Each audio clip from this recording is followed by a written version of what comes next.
আসসালামু আলাইকুম। আমি মোহাম্মদ আমিনুল ইসলাম। এখন আপনাদের সাথে ভিডিওতে যে বিষয় নিয়ে আলোচনা করব সেই বিষয়টি হলো গরু হাঁপাচ্ছে। হাঁপানোর কারণ, লক্ষণ এবং চিকিৎসা নিয়ে এই ভিডিওতে বিস্তারিত আলোচনা করা হবে। আমার এই ভিডিওটি যদি আপনাদের একটু ভালো লেগে থাকে তাহলে প্লিজ লাইক, শেয়ার, কমেন্ট এবং সাবস্ক্রাইব করবেন। আপনাদের কোনো বিষয় যদি প্রশ্ন থাকে তাহলে আমাকে কমেন্ট করবেন। আমি পরবর্তী ভিডিওতে সেই বিষয় উত্তর দিয়ে দেব।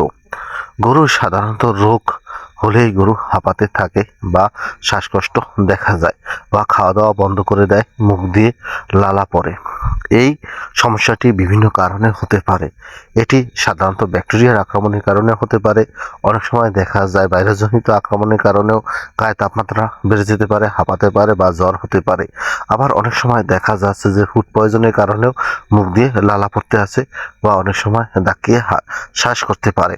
এছাড়া অনেক সময় সবচেয়ে বেশি কারণ হলো স্ট্রোক করলেও অনেক সময় বা অতিরিক্ত তাপমাত্রা হলেও এই সমস্যাটি দেখা দিতে পারে। আপনার মনে রাখতে হবে সবসময় আপনার খামারের বর্তমান পরিস্থিতি কীরকম। যদি তাপমাত্রা থাকে তাহলে বুঝতে হবে যে তাপমাত্রার কারণে আপনার গরুটি হাঁপাচ্ছে।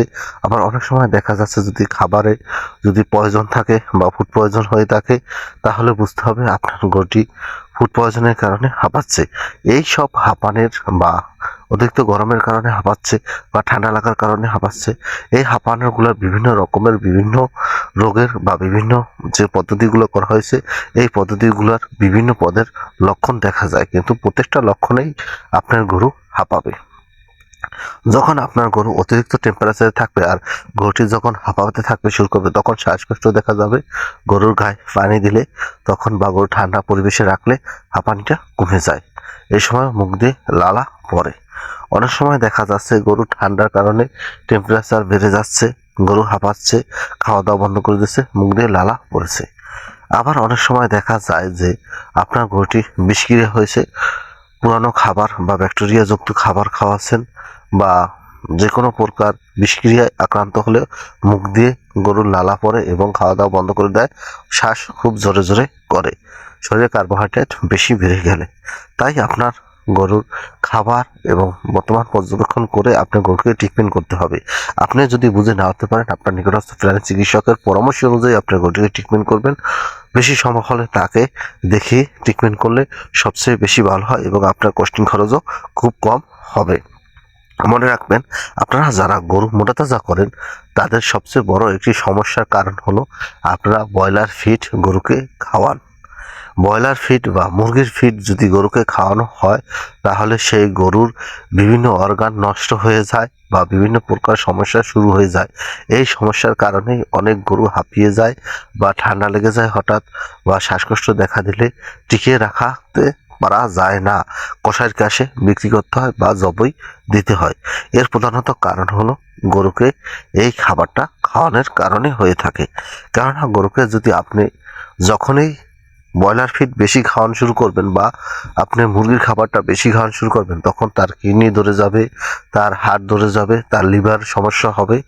তখনই দেখা যাবে আস্তে আস্তে তার রক্তে বেশি পরিমাণ ফ্যাট জমা থাকবে, কার্বন ডাই অক্সাইড বেশি বের হতে শরীরের ভিতর তৈরি হতে থাকবে এবং ফ্যাট অতিরিক্ত হওয়ার কারণে তার রক্তচাপ বেড়ে যাবে, তার অল্প একটুতে হাঁপিয়ে যাবে বা অল্প যখনই শরীরে চর্বি বেশি থাকে তখনই তাপমাত্রা একটু কমে গেলে বেশি ঠান্ডা লাগে। আবার চর্বি বেশি থাকার কারণে অল্প টেম্পারেচার বেড়ে যাওয়ার কারণেই গরুটি হাঁপাতে শুরু করে।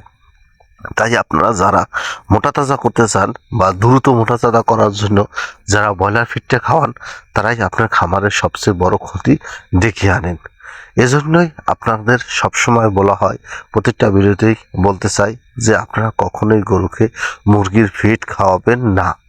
গরুর জন্য যে ফিড রয়েছে বিভিন্ন প্রকার বিভিন্ন কোম্পানির বিভিন্ন রকমের ফিড রয়েছে। আপনারা দামড়া গরুর জন্য মোটাতাজাকরণের ফিড রয়েছে, বাড়ন্ত গরুর জন্য বাড়ন্ত গরুর ফিড রয়েছে, বাচ্চা গরুর জন্য ফিড রয়েছে, দুধের গরুর জন্য ফিড রয়েছে। আপনারা গবাদি পশুর যে ফিডটা রয়েছে সেটা পর্যাপ্ত পরিমাণ খাওয়ান, মাল্টিভিটামিন দেন, এর সাথে সাথে খাবার দিয়ে আপনি গরুটিকে মোটাতাজা করেন, তাহলে আপনার কোনো প্রকার ক্ষতি হবে না। আর আপনি যখনই মুরগির ফিডের ভিতর অতিরিক্ত মাছ থাকে বা কাঁকড়া বিভিন্ন প্রকার শুটকি থাকে, এই শক্তিটাই গরুর জন্য ক্ষতি। গরু কোনো অবস্থাতেই মাছের গুঁড়া বা শুটকির গুঁড়া শামুকের গুঁড়া প্রয়োজন হয় না। এদের মিনারেল ভিটামিন প্রয়োজন হয়, কিন্তু এই শুটকিগুলোটা প্রয়োজন হয় না। এই প্রয়োজন না হওয়ার কারণেই সমস্যাগুলো হতে পারে। বেশিরভাগই খাবার যদি একটু বেশি কম হয়ে যায় তখন ফুড পয়জন হতে পারে। আবার যদি অতিরিক্ত পরিমাণ বেশি খাওয়ান তাহলে হালকা শীতে বা হালকা টেম্পারেচারে গরুটি শ্বাসকষ্ট বা হাঁপানো দেখা দিতে পারে, বা গরুটি বেশি লাফালাফি করলে তখন হাঁপানো শুরু করে দেয়। যে কোনো সময় আপনার গরুটি স্ট্রোক করতে পারে। আর এই সমস্যাটাই শুধু একটি কারণে হয়, সেটি হলো ফিড।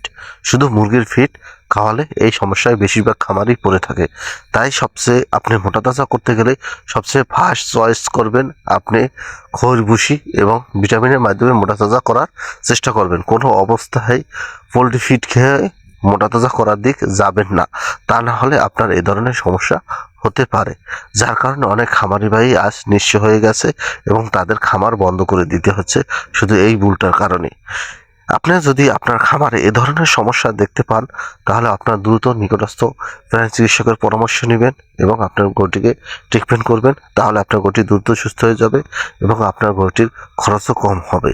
আর আপনি যদি ফিড খাওয়িয়ে বেশি রাখেন তখন এই সমস্যা হয়, তাহলে চেষ্টা না করে কসাইয়ের কাছে দেওয়াই ভালো হয়। আমার ভিডিওটি ভালো লাগলে প্লিজ লাইক, শেয়ার, কমেন্ট এবং সাবস্ক্রাইব করবেন।